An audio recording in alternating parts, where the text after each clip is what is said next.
Quero aproveitar para dizer que você está estreando aqui esse programa do canal Sinergia Cast.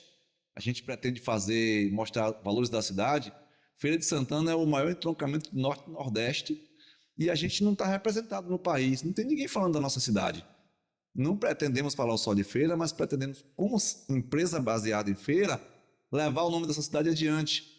A gente é o maior polo comercial, a gente é tanta coisa, e são pessoas como você, Arlindo, que fazem que isso aconteça. Você e tantos outros que têm iniciativa de levar a nossa cidade à frente. Como é que a música entrou na sua vida? Em primeiro lugar, boa noite para você e os colaboradores. E dizer que me sinto muito honrado de ser escolhido para você e também ser o número um, não é isso? Isso. Vamos torcer para que seja o número um de vários que vão acontecer e que você é um bom profissional, sabe escolher, não por ter me escolhido, mas você me deu esse privilégio, então estou aqui. Olha, ser músico foi uma consequência, né? Tá no sangue. Meu pai era músico de filarmônica e eu tive a sorte, né, de ter nascido naquela fase, anos 60, né, em que houve uma grande transformação mundial no jovem, na juventude, eles procurando a sua liberdade, os seus horizontes. E a música começou justamente nessa época, através do chamado o blues, né? E o jovem precisando de uma identidade se descobria e apareceram os festivais como Woodstock, coisa e tal, e apareceu as fusões de ritmos que através do blues veio o famoso o twist, né, as fusões de ritmo, o iê, e o rock and roll, que graças a Deus continua até hoje. E aqui no Brasil não foi diferente com as suas mudanças, começou com a bossa nova, né, os anos 60, e apareceu a outra transformação aqui no Brasil, que foi através da Jovem Guarda. O resto você sabe até mais do que eu, que você é um grande pesquisador. Mas eu vou querer voltar para um pedaço que você contou na parte do Falha Nossa do estúdio. Como Que a você música. começou com música de fanfarra. Porque Rapaz, que babado, hein? era a oportunidade que eu tinha, porque se eu fosse me interessar, eu tentei, né, pela banda que meu pai tocava, no caso a banda a Filarmônica, não era aquilo que realmente eu queria. Na minha cabeça estava o que estava na cabeça de todo jovem, né, ter uma guitarra nas mãos e cantar aí as músicas do momento para, através disso, atrair as meninazinhas do colégio, né? Que era a única maneira que você tinha hoje, através da música, né? De chamar a atenção para si. Então, aquilo não era o que eu queria, ser músico de fanfarra, com todo respeito à musicalidade, mas ficava uma coisa assim reservada mais para aqueles mais antigos, né? Até porque você não via jovem numa banda de fanfarra como se vê hoje. Então, por exemplo, tocar um instrumento de sopro, ou tocar uma caixa, ou um bombo, não era isso que eu queria. Meu negócio era o violão, porque através do violão podia chegar a guitarra. Mas só que aí minhas pretensões foram barradas, que meu pai disse, ele era músico, mas não queria que eu fosse músico. Existia uma barreira muito grande naquela época, que você ser músico ou jogador de futebol, pasme, não era bem visto. E veja o que acontece hoje.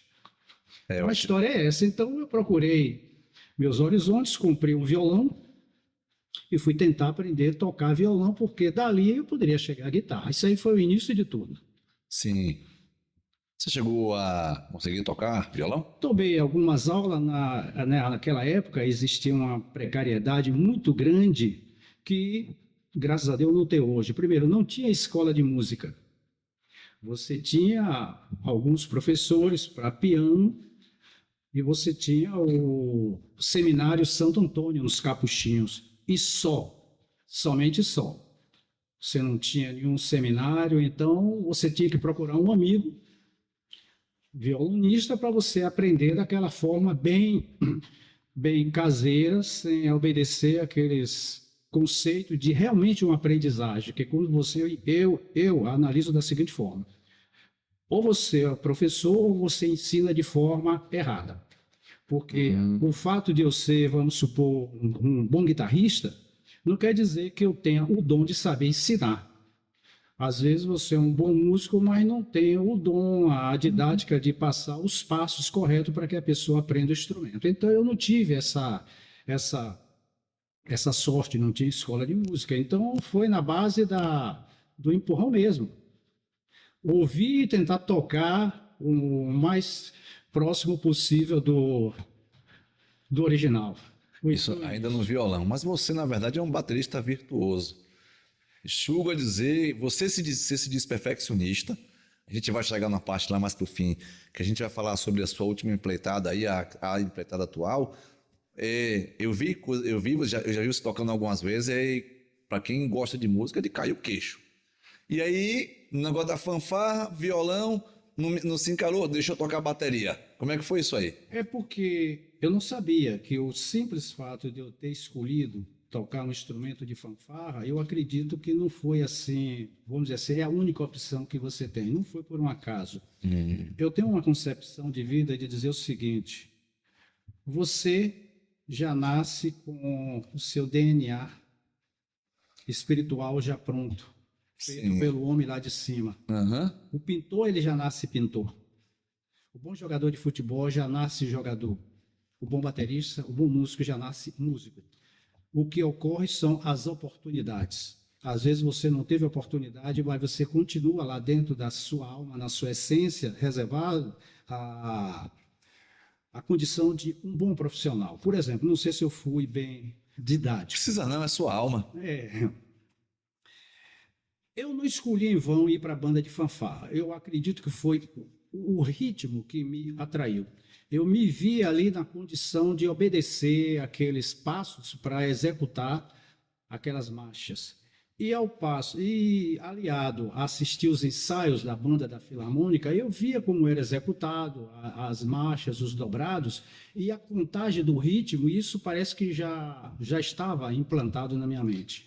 Aí o que é que ocorre? O meu professor de violão, que foi, eu agradeço muito a ele, está vivo, o Wilson, ex-contrabaixista da banda famosa que teve aqui em Feira, os Trogloditas. Por ser meu amigo, ele foi me ensinar a tocar violão. Só que parece que ele não estava muito afim de me ensinar, e também parece que o cachê não estava agradando. Foi o que ele fez: olha, pai, sabe de uma?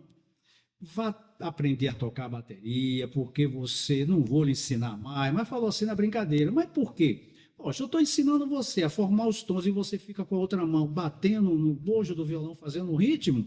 Ah, vá aprender a tocar bateria. Falou assim, Seu brincando. negócio é batuque. Mas isso que ele falou. Mas Seu negócio é batuque. acho que foi mais para me descartar. Pronto, foi o que ele fez, não me deu mais aula de violão, não me teve outra alternativa. Eu pensei, rapaz, e por que não bateria? Já que eu gosto de ritmo, né? Puxa, eu estava querendo crescer lá na banda de fanfarra, comecei como caixa de marcação e terminei como caixa de repique, que era difícil você tocar caixa de repique. Aí eu cheguei Tem que ser bom de rufo, né, velho? É isso. Aí foi o passo, aí foi. Esse é o motivo de eu direcionar as minhas atenções para a bateria. Interessante. E é uma coisa que você percebe hoje, tem uma porrada de professor de internet ensinando coisa de rudimento, de paradido, de não sei o que mais. Hoje, antigamente, nós não tínhamos nem, sem exagero nenhum, nem 1% da condição que nós temos hoje.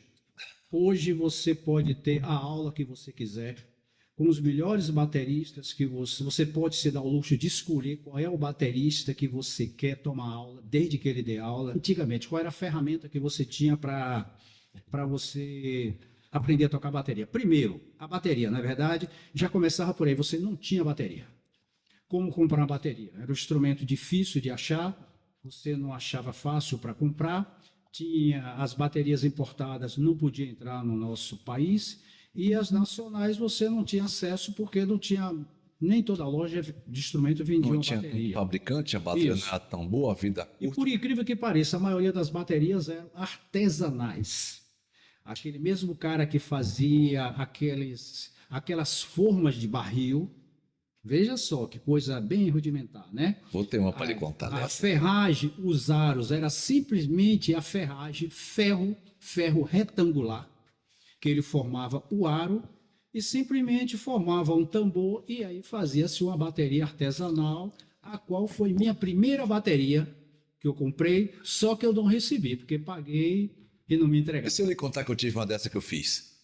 Eu fiz uma bateria de Alcatex. Não, você deve ter feito uma bem melhor do que essas dos anos 50, porque você é muito inteligente. Não, não. Foi um negócio foi rusticaço mesmo. Você conheceu o Alcatex, não conheceu? Aquele papelão que os caras fingiam que era madeira? Certo. Comprei os aros de bateria. Os aros eram tipo de bateria, aquelas peles de fanfarra. Dobramos, mandamos o serralheiro fazer uma cinta de ferro e foi a bateria. Bumbo 20. Agora, o que é que você me diz? A época em que eu comecei a tocar, não existia a nossa chamada pele sintética hoje. Não existia. Couro ainda. Não. Eu tive esse privilégio. Aí você diz assim, mas puxa, como é que você vem de uma época dessa e você diz que tem um privilégio? Claro, essa condição que eu tinha era a mesma condição que tinha para o mundo inteiro. Não existia pele sintética, era couro. As baterias americanas tinham uma condição melhor porque o couro era melhor, era couro de búfalo. Aqui nós Aqui não tinha búfalo, couro de boi. aqui não tinha essa cultura, não tinha esse animal aqui no Brasil, né? Aí você tinha que se virar com o que nós tínhamos, chamava-se pele de cabra. Ah, tá. Então você tinha que ter um certo conhecimento de couro, você tinha que começar errando para aprender. Ir para os curtumes, comprar a folha de couro para você encorar a bateria. Aí que está o problema. Como é que você vai aprender a encorar uma bateria? Aí você tem que procurar os bateristas mais experientes para ele lhe ensinar a encorar e você começa encorando errado. A partir daí você aprende a... Funcionava parecido com as antigas percussões Raul? Não, a Raul já vem bem depois, que a Raul já tinha os equipamentos em que Não, quando eu moldava- falo a mesma coisa, é que você. Como é que foi? O negócio do encorar que você tinha o negócio de um aro que tinha que parafusar o couro que tinha que esticar. Era aquela pegada? Deixa eu tentar lhe explicar. Na época Raul, é a época dos anos 80, 90, 80, 90. já foi quando eu comecei a existia mexer com a música. tecnologia, os tornos que torneava os aros, que já deixava a pele automaticamente cortada na medida correta e automaticamente empachada. É esse termo que muitos percussionistas, hoje até famosos, nem sabem o que quer dizer isso. Pele empachada. É a pele que já vem já dentro da forma e não vai haver erro no corte. Você falou encorar a bateria, eu não consegui ter a mínima ideia do que era. Encorar a bateria é o ato de você pôr o couro no aro da bateria que vai ficar no tambor. O que é que Sim. você tinha que fazer? Primeiro, você tinha que comprar a folha, o couro. O couro inteiro, que devia vir aqueles pedaços quadrados. Você ia ter que observar, primeiro, a espessura. Muito fino, ele ia furar rápido. E muito espesso, ele não ia dar som. Então, você tinha que saber comprar um couro dentro de um De um range. Tentativa e erro. Você ia errar. Obviamente, né? Na escolha você ia errar. Você ia observar se tinha algum furo. Aquele animal poderia ter sido sacrificado com requintes, não vou dizer de crueldade, mas Com material perfurante no local em que o couro isso. estava. Aí podia aparecer pequenos furos. Esse couro não ia servir para encorar a bateria, porque o couro não era feito necessariamente só para bateria, para outras utilidades. Então, Sim. o que é que ocorre? Você comprava a folha, você escolhia a melhor parte do couro para ali você colocar o aro por cima do couro. Aí agora que vem a ciência, você ia fazer o corte em círculo. E o segredo estava qual era a diferença que você ia deixar para poder ficar dentro do aro da bateria. Entendi. Às vezes, se você cortasse curto demais, na hora que você fosse afinar, ele chamava desembeçava. É aquele termo que se usava, né? Na bicicleta. Em bicicleta. O que é desembeçar? O couro. O couro a soltava ponta, do aro. Isso. E se você cortasse um grande demais, ele ia enrugar. Ou seja, você tinha que ter um ponto de equilíbrio. Isso aí você só ia adquirir ao passo que você fizesse vários cortes errados para depois acertar o equilíbrio. Agora Então, me diga uma coisa. A Arlindão começou a tocar com os caras punk da cidade. Como é que foi isso aí? não, eu tive o privilégio, eu posso dizer que eu sou um abençoado por Deus. Por quê? Todas essas fases, vamos dizer assim, da época bem rudimentar, que nós chamamos hoje de rudimentar, hoje, mas naquela época era o que tinha. O que existia era isso. Então nós tínhamos que conviver com isso e nós não achávamos que era uma coisa ultrapassada, porque era o que existia. E o que existe você não pode dimensionar se é atrasado ou evoluído. Concorda comigo? Concordo. Então eu sou um privilegiado no sentido de ter atravessado todas essas fases até chegar na fase atual hoje, que nós temos todo tipo de pele que você escolhe a pele até para produzir o timbre que você está desejando tirar. Para você ter uma ideia. Quando apareceu a pele sintética nos Estados Unidos, e para aparecer aqui levava alguns anos, eu fui um dos primeiros a usar. Porque eu tive a sorte de ter tocado numa banda que tinha como prática trocar aparelhagem todo ano, pelo que tinha de melhor. Existia uma prática, o jovem, para conquistar sua primeira namorada ou namorada, ele ia para uma festa, para dançar. Então, existiam os bailes, 5 horas de relógio no mínimo. E Para ter tempo do chaveco rolar no ouvido da menina. Isso, Tá ligado, Patrícia? Somebody. E todas as bandas tocavam para dançar. E a banda para agradar mais é aquela que tivesse o melhor repertório, ou seja, o mais atualizado e o mais difícil, ter que tocar igual ao disco. Eu vi muita expressão com um cara que você deve conhecer bastante, conhecido Jaime, banda Preces. O cantor, o vocalista, não era como hoje, que o vocalista simplesmente fabrica-se um vocalista. Fabrica-se. O cara já nascia com talento, tanto assim que não era vocalista. O jargão técnico para se chamar um profissional, um cantor, era croner. Eu lembro. Por que croner? Ele tinha que ter a capacidade de, por exemplo, tocar aqui agora uma música de Roberto, ele vai cantar uma música de Roberto Carlos.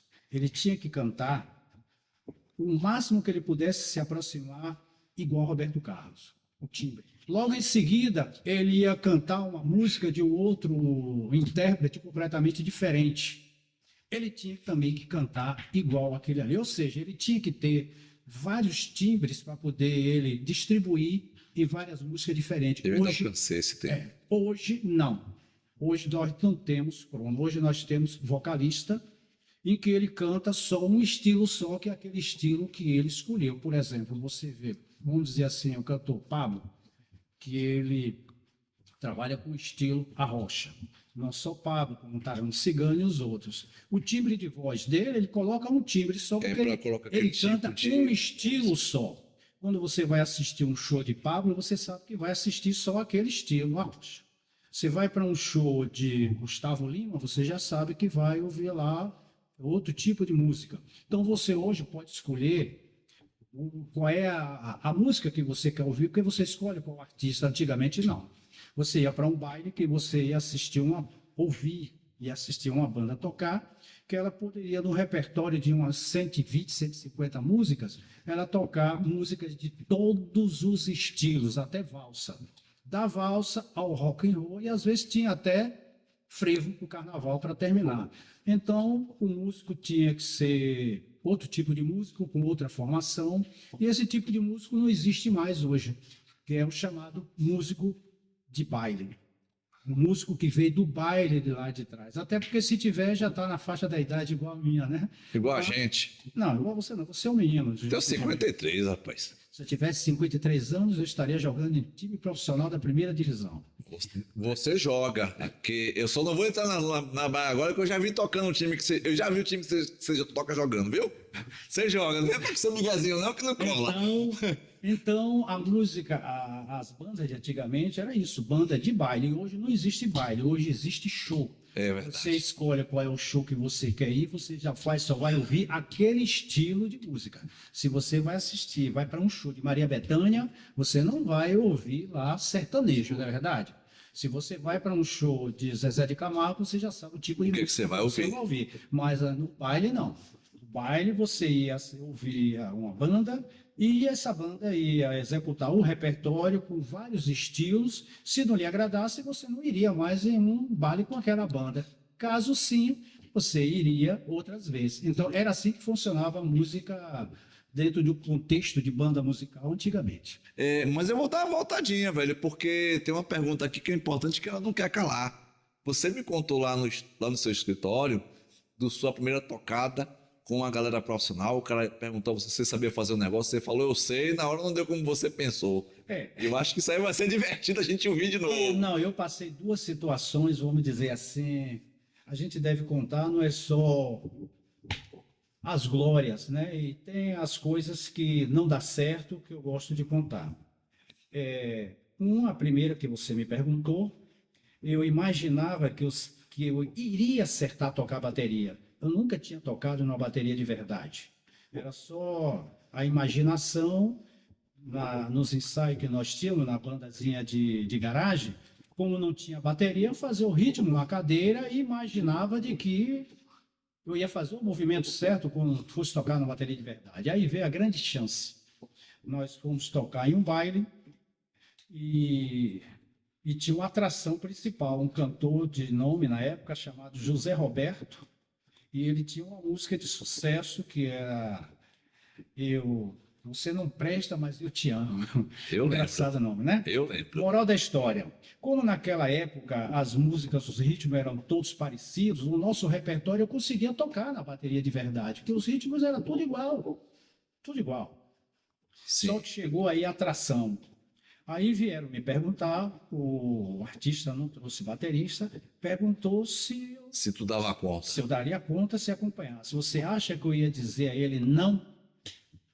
Não cairia bem para mim, né? Mas eu disse, toco, sei. Devia ter o quê? Uns 17, 18? Não, 16 para 17. Aí é que não ia dizer mesmo, né?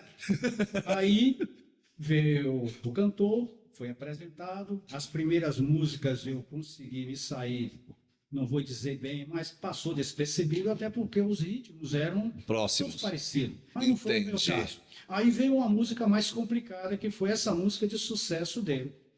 A Aí- tona Você Não Presta? Isso. Eu não me saí bem na música.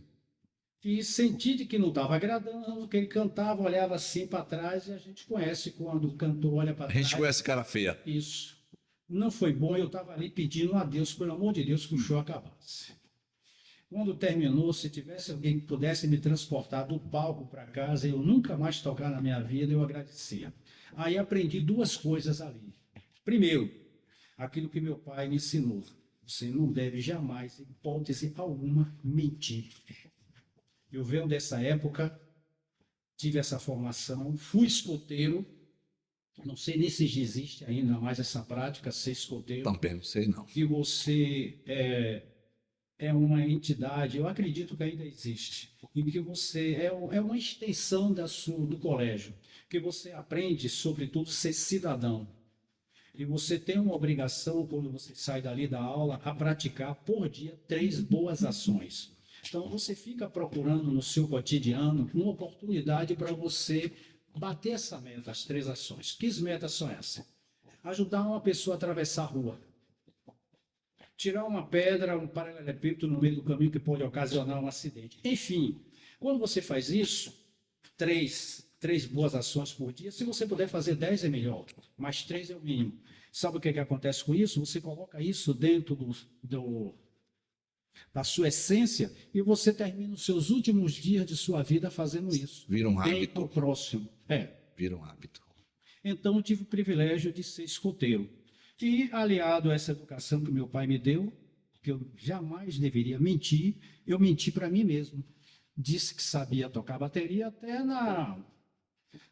aproveitar a oportunidade para ver se eu me sairia bem e dali criar incentivo. Foi o que aconteceu. Saí dali com a sensação de que eu teria que aprender de qualquer jeito e jamais mentir. Na Jovem Guarda, tinha aqueles cantores que disputavam entre si a hegemonia de quem era o melhor. Roberto Carlos, com Gerry Adriane. Eu lembrei dele Sérgio, aqui. Tu tocou com o Jair? todos eles. E Vanderlei Cardoso, por ser na época considerado bonitão da época, né? Era muito mais bonito que o próprio Roberto Carlos. Hoje eu posso dizer isso como mais bonito, que hoje acabou aquele preconceito de achar homem bonito, né? Hoje você já pode dar um beijo no seu filho, até num amigo. Me sinto feliz que às vezes aparecem pessoas lá na loja e chega, lindo, eu posso lhe dar um beijo? Você já imaginou isso há 50 anos Rapaz, atrás? já pedi pra morrer. Tempo do meu pai? Ô, meu Deus. Tenho uma facilidade muito grande de me comunicar como jovem. porque eu não sou aquele cara de mais idade, vamos dizer assim, um idoso, claro que eu sou idoso, que imponho para o jovem ele ter que aceitar a minha opinião e a minha experiência. Não. Eu tenho consciência de que as ideias mudaram, o mundo mudou, e eu tenho que dar oportunidade mais de ouvir o jovem do que eu procurar falar mais e impor a minha tese. Porque quando você aprende a ouvir mais e falar menos, você está dando a oportunidade de aprender coisas novas. É isso que eu faço como jovem. Eu, na minha mania humilde forma de analisar as coisas, eu acho que quando você vive mais, você tem um privilégio. Você é taxado como velho, é normal, né? Mas quando você sabe envelhecer com qualidade, com dignidade e com postura, você passa a aprender mais as coisas, porque você viveu mais. Se você viveu mais, você aprendeu mais. Com certeza. Você passou por outras fases que o jovem não passou. Então você consegue acumular aquela chamada experiência. Não é verdade? Entendi. Então, eu observo que o jovem de hoje, ele não tem muita preocupação em se aprofundar da história. O que quer dizer isso? Saber o que aconteceu e como foi. Ele pega mais assim o momento daqui para frente. Como foi que começou esse negócio da loja? Quando eu comecei a tocar já profissionalmente, tinha uma carência muito grande no Brasil por instrumentos de qualidade, que nós não tínhamos onde comprar. Sim. Aí tinha uma única loja que abastecia o Brasil inteiro, era uma loja em São Paulo, que ninguém sabe como eles traziam esses instrumentos, mas só que os instrumentos eram disputados. Então eu aprendi a comprar o instrumento. Aí veio aí uma mudança de timbre na música, que começou nos Estados Unidos e se veio chegar aqui vários anos depois. O som do sintetizador. Aquele chamado órgão eletrônico nas bandas de baile foi substituído pelo sintetizador. Você, sem o sintetizador, você não podia executar aquelas músicas que estavam fazendo sucesso nos Estados Unidos, que ela era executada com sintetizador. E aí, você ia executar essa música com órgão eletrônico? O tocava. A banda ia ser rotulada como banda ruim porque o timbre não era o mesmo. Então eu tive o privilégio, nós fomos o primeiro aqui no Nordeste, nós fomos o primeiro a comprar um sintetizador, nunca vou esquecer, Farfisa, a marca. Isso. Então eu passei a entender um pouco de sintetizador sem necessariamente ser músico de tecla. Pronto. Aí você diz assim, você ainda não entrou na parte comercial. A partir do momento que eu aprendi a comprar bem um bom instrumento, eu passei a conhecer do instrumento, né? Aí veio aí agora a extinção da banda, a banda acabou, e quando a banda acabou, houve a divisão do patrimonial, e eu fiquei com alguns instrumentos, aí eu coloquei esses instrumentos à venda. Aí o que foi que aconteceu? Eu vendia uma guitarra, aquela pessoa que comprava guitarra na minha mão voltava a me procurar depois. Arlindo, você não arranja outra guitarra daquela? O amigo dele também perguntava, Arlindo, você não consegue uma guitarra que você vendeu aí para o meu amigo? E isso fazia eu ter que procurar aquela outra guitarra, eu já sabia onde vendia. Entendeu como é que a coisa funcionava?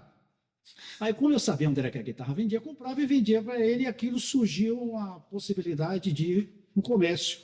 Aí eu tive duas coisas para escolher. Como contador, tive o privilégio, aí voltando a outra profissão de contador, tive o privilégio de fazer a contabilidade de grandes empresas de Feira de Santana, com o grupo Onildo Silva, da farmácia Silva, de grandes supermercados. Aí eu aprendi como é que funcionava a dinâmica de cada uma empresa comercial dessa. Ou seja, você fazendo a contabilidade de uma empresa e conversando com o empresário, você passa a entender como é que aquela empresa funciona. Moral da história. Aí eu tive o privilégio de escolher qual era a empresa que eu ia colocar para sobreviver, além da música, que eu continuei tocando. Eu poderia escolher um supermercado, uma farmácia, casa de material de construção ou até funerária, que eu também já fiz contabilidade de funerária. Contador e desenvolvedor é a mesma bagaça, a gente é obrigado a saber de tudo. Você, no meu lugar, ia escolher o quê? Instrumento musical ou vender remédio na farmácia? Se eu fosse você, lógico que eu ia abrir uma loja de instrumento musical, até porque eu seria pioneiro. Eu já sabia onde vendia. Sabia como é que comprava, sabia comprar e sabia quem vendia. Então, Se você perguntar a introdução de determinados instrumentos aqui no Nordeste e, por que não dizer, no Brasil, foi através de minha pessoa, porque eu sabia como adquirir legalmente, diga-se de passagem, e sabia como comprar. Aí as coisas ficaram mais fáceis para o músico e mais difícil para mim com a abertura das importações através daquele presidente lá atrás, o Fernando Collor, né? Que ele abriu as importações para tudo. Inclusive, para tudo já disse, instrumentos musicais. Aí ficou mais fácil para o músico. Hoje você consegue, hoje aqui, nesse momento, através disso aqui, você pode comprar uma bateria na maior loja de instrumentos musical do mundo. Não é igual o cara chegar na sua loja, como a gente teve lá hoje, eu estive lá com a Patrícia, e o cara vê o instrumento em loco. Você pode ouvir o áudio que você ouvir, você pode ter a explicação que você tiver, que não vai ser igual a sensação de você ouvir, sentir e experimentar. Isso tem que ser com a loja física. Estava tocando com Sara Jane, Era funcionando como contador, dono de escritório de contabilidade. dono de escritório de contabilidade e vendendo instrumentos. E Você aí- estava mexendo com 3 atividades interrelacionadas, mas com Quatro. responsabilidade de 4. E ainda aparecia gravações para eu fazer no único estúdio que tinha em Feira de Santana, a Sancler, Lembro que do quando estúdio. chegava artista para querer gravar, coisa e tal, que o dono Cacau ligava para mim, Arlindo, dê um pulinho aqui que tem um trabalho para você. Aí eu saía do escritório, ia para o estúdio, olha que lambança era a minha vida. Olhava o trabalho que o cara tinha, tentava, naquele momento, formular o trabalho do cara, gravava, ganhava o meu dinheiro e voltava para o escritório de contabilidade. Então, 4 atividades. Aí eu vi que deixou de ser prazer para mim, estava me dando...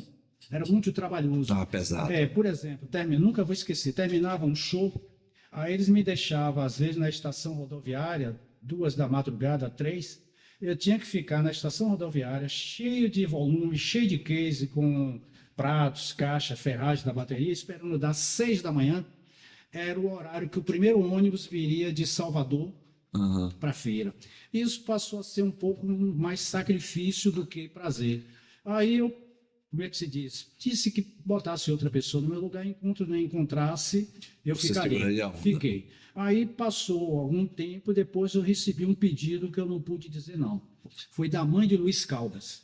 Ela já morava em Feira, ela me fez um pedido. O outro filho dela, Carlinhos Caldas, estava começando a fazer sucesso com a música Ilha de Taparica. E enxergou-se nele um segundo Luiz Caldas. Aí ele queria seguir a carreira solo dele. Aí a mãe me pediu, Arlindo, você não pôde tocar com o Luiz, coisa e tal, mas pelo menos venha tocar com o Carlinhos. Aí eu atendi o pedido, aí passei uma temporada com ele, com o Carlinhos Caldas. Aí, pelo mesmo motivo, não estava tendo condições físicas de tocar o barco em tudo, até porque eu sou um só, entendeu? Aí o sucesso dele também foi caindo um pouquinho, até porque foi artista de Surgiu muita sucesso só. gente. Foi, e os holofotes estavam todos voltados para o Luiz. Então o Carlinho não deslanchou. Quando ele lançou aquele CD de Minha Índia, rapaz, Aí não tinha uma música ruim naquele CD, velho? Daquele vinil? CD nada, gente. Vinil, bolachão. Aí veio outra proposta irrecusável. Foi Cheiro de Amor, quando estava no auge mesmo, com aquela menina, o Furacão Loiro, né? E que o projeto deles incluía a minha entrada na banda. Qual música era? Tava tocando? O Cheiro de Amor era uma banda que, no momento, fazia mais sucesso do que o próprio Chiclete com Banana. Era uma banda muito conceitual. Eu lembro do cheiro, porque eu quero saber qual era a música que tava tocando, qual era o pouco. Não me recordo. Aí qual foi a proposta? Foi o proprietário da banda, teve no meu escritório, e o mesmo tema, né? Diz que eu fui escolhido para fazer parte do novo projeto da banda. E me deu somente uma semana para eu decidir. Nessa semana, eu já com os pés no chão, eu fiz uma conta que deu certo. Qual foi a conta? Eu avaliei a minha idade. Para eu ir para lá, eu tinha que abdicar todas as minhas outras atividades. Primeiro, sair do escritório, parar a minha atividade de já vender instrumento e viver somente para Cheiro de Amor. Viver de música para ser funcionário do Cheiro de Amor. Isso. Eu ia ter um bom salário, ia ter oportunidade de conhecer o mundo, porque a essa altura a Cheiro de Amor rodava Europa, a América e tudo. Tá estourado. Mas aí eu fiz uma avaliação. Quantos anos eu tenho? Na época, me recordo, 36 anos. Eu digo, estou inteirão ainda, vale a pena. Eu subi em cima de um trio elétrico, tocava 8 horas de relógio com o trio Brilha Aí aqui em Feira. Então, não era motivo para eu... a condição física não era o problema. Qual foi o problema? Eu tive uma visão de futuro. Eu observei que os músicos das grandes bandas eram descartados de uma hora para outra, independente de estar numa boa condição técnica. Por uma questão igual a jogador de futebol. O treinador não vai com a cara do jogador e descarta ele, tchau. E na música, não é diferente. Eu vi determinados exemplos. Eu vi, por exemplo, um amigo meu, que era o tecladista de uma grande estrela, que eu não posso dizer o nome, porque tudo hoje na vida gera processo. Ele fez a pergunta à cantora se ele estava seguro na banda. Ela disse sim. Foi o que ele fez. Investiu em apartamento, comprou instrumentos e depois, questão de tempo, ele foi descartado na banda. Vi outro baterista ser descartado na semana de fazer uma excursão para a África. Tudo sem motivos técnicos nenhum, simplesmente por questões extra-campo, como se diz. Aí eu me perguntei, peraí, eu vou apostar todas as fichas na minha carreira como músico. Vou ser feliz, vou atender a todas as minhas vaidades, tocar nos melhores locais. Agora uma pergunta, vem cá.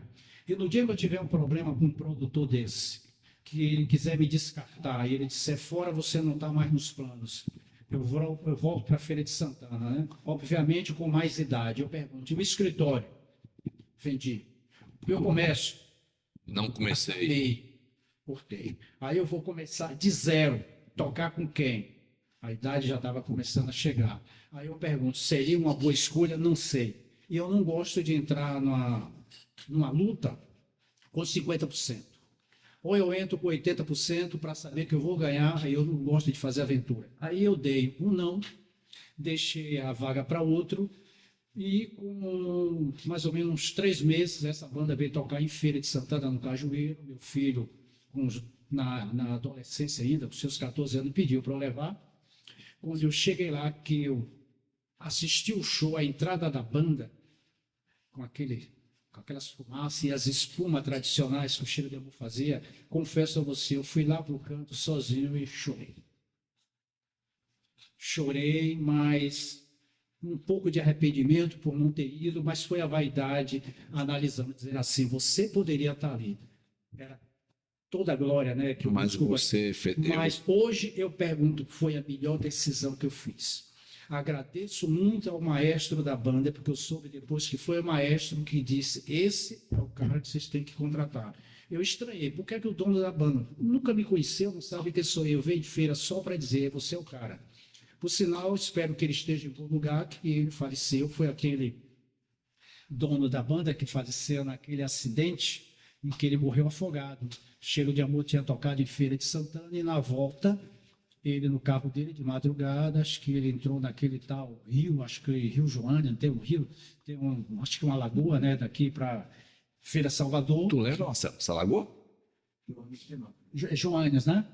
É Joanes. E ele caiu dentro dessa lagoa com um cinto de segurança, fez com que ele não conseguisse sair. Ele faleceu. Era um dos donos da Cheiro de Amor. Ele foi o responsável de vir para a feira e me fez essa proposta considerada na época irrecusável. Eu não fui. Hoje eu analiso, agradeço a Deus a decisão, porque eu não sei como é que eu estaria. Então, aí eu encerrou a minha trajetória como músico profissional, aí decidi... Encerrou, então, depois de Salajane, com essa negativa para o Cheiro de Amor, foi isso?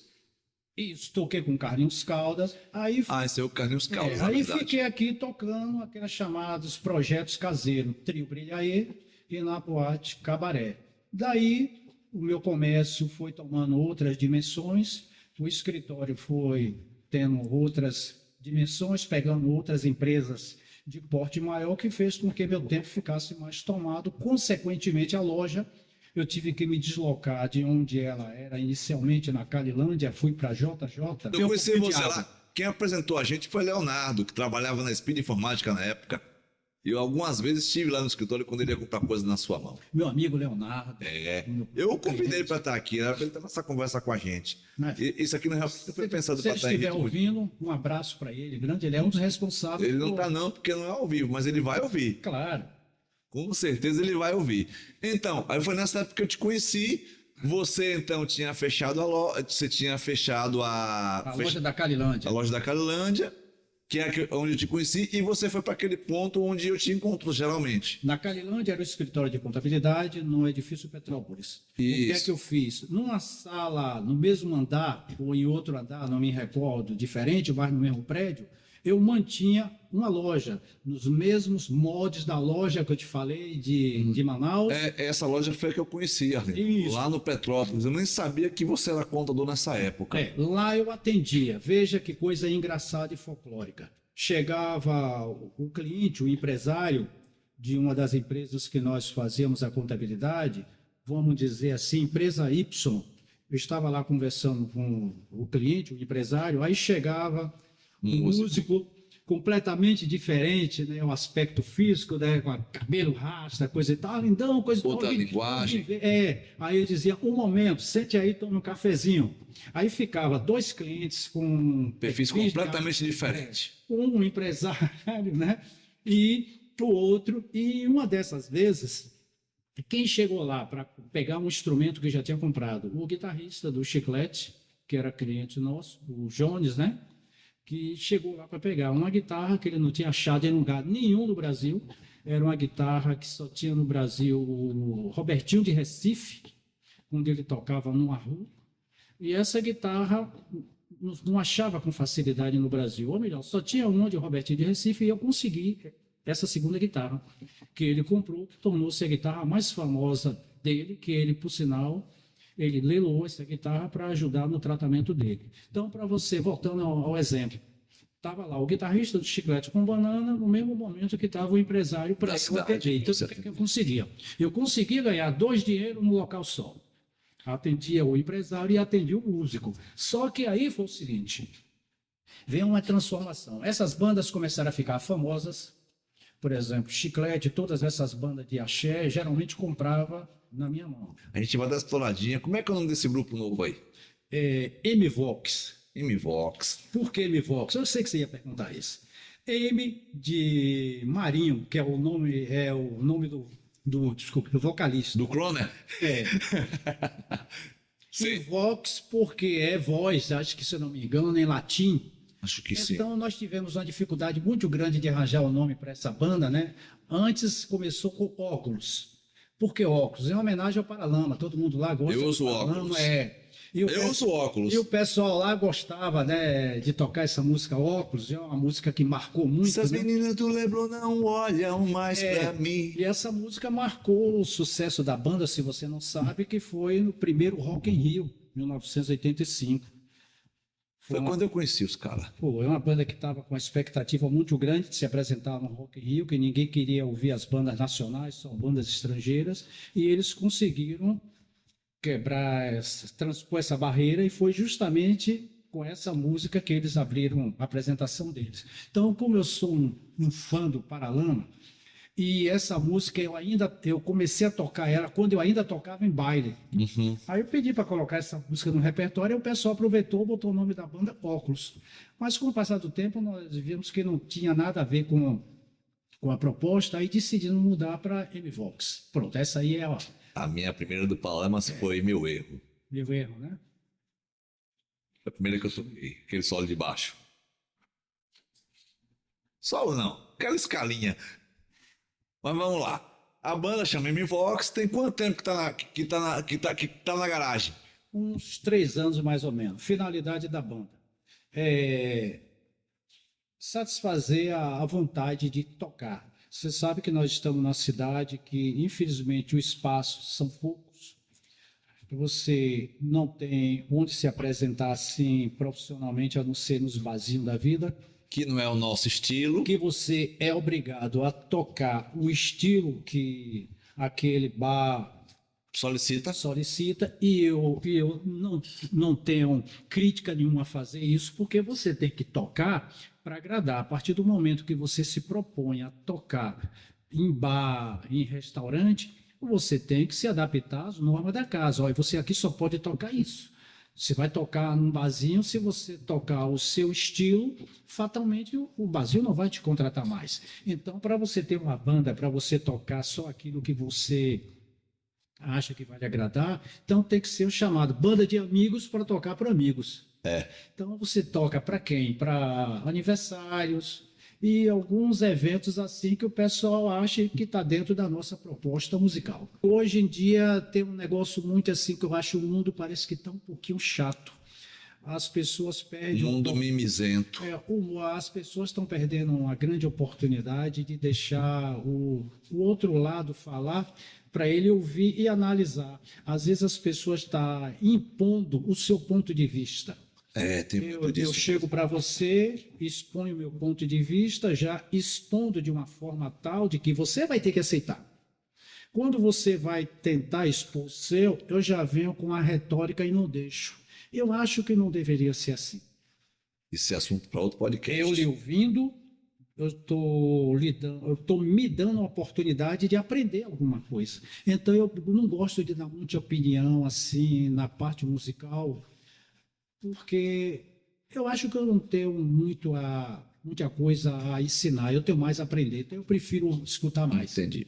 Vamos voltar para tua banda. Então, tá nessa pegada de banda de curtição, tem 3 anos. Quando eu falo 3 anos de garagem, eu tô falando que é 3 anos de estrada. Viu? É de estrada. Foi meio que de brincadeira que eu falei de garagem. Porque você falou que era banda de garagem, eu vou brincar. Nós temos uma meta, não temos condição de tocar toda semana. Nós tentamos, se fizer, por exemplo, uma apresentação por mês, está dentro do planejado e já dá para a gente se sentir feliz. Até porque nós não devemos, nem podemos tocar em qualquer lugar. A banda hoje está transitando em quantos ritmos diferentes? Quais ritmos? A banda atual, Sim.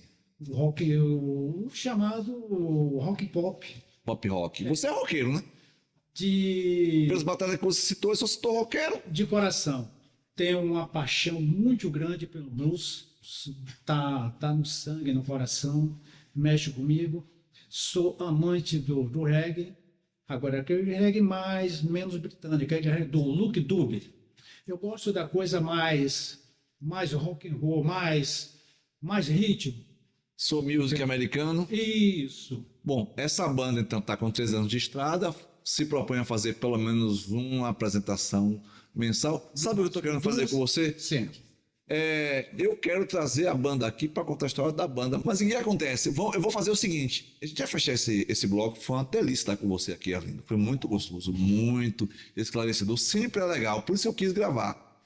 Posso deixar passar essa oportunidade de agradecer a você por você ter me escolhido, apesar de eu reconhecer de que eu não estou tocando com grandes artistas, nem estou fazendo grandes trabalhos assim que justificasse você, vamos dizer assim, me escolher no momento para esse bate-papo, tendo muita gente, a meu ver, assim, num momento até mais importante.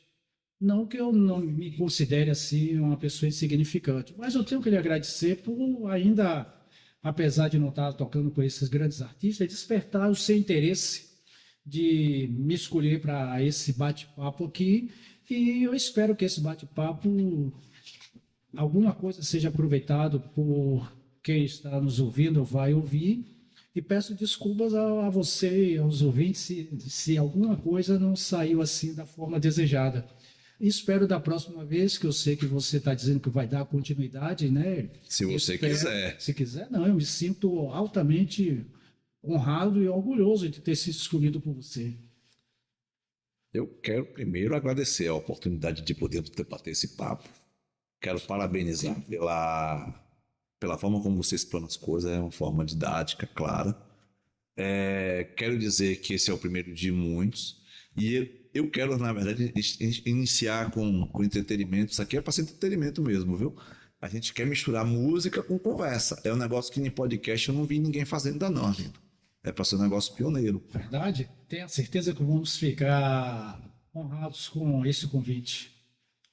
Tamo junto. Um prazer. Obrigado, Arlindo. Muito obrigado, espero vir mais vezes.